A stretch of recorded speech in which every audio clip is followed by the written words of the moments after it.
students, I hope you all are doing well.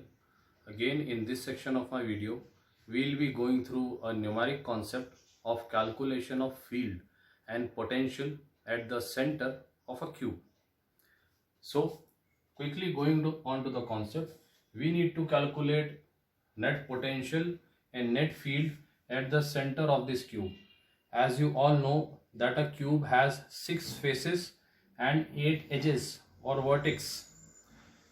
We need to calculate net potential at the center of this cube. So before calculating the potential, we should know how much potential a single charge should offer. As you can observe that this cube has 8 vertex and each vertex carries a charge q on its edge.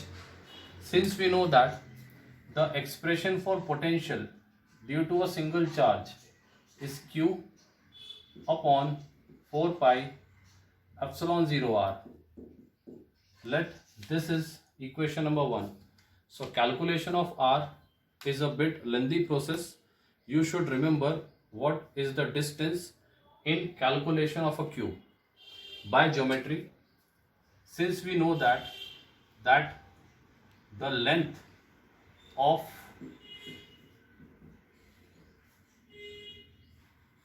diagonal of a cube is equals to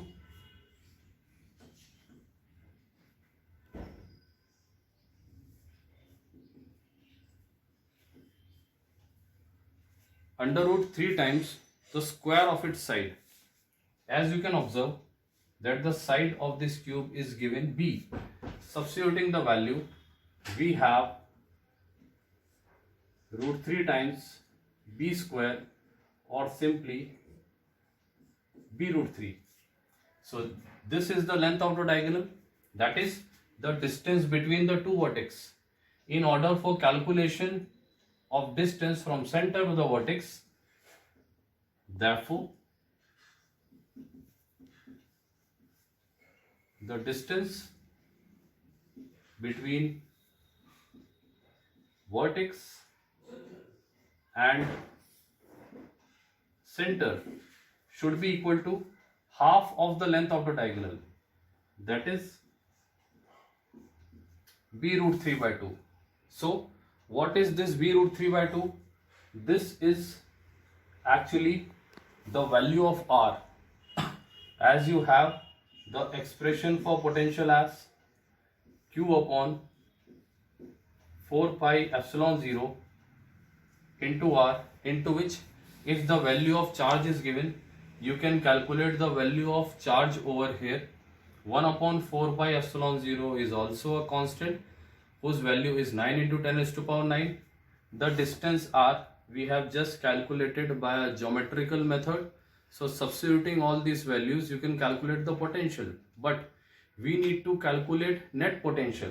In calculation of net potential, as you observe that there are 8 charges here.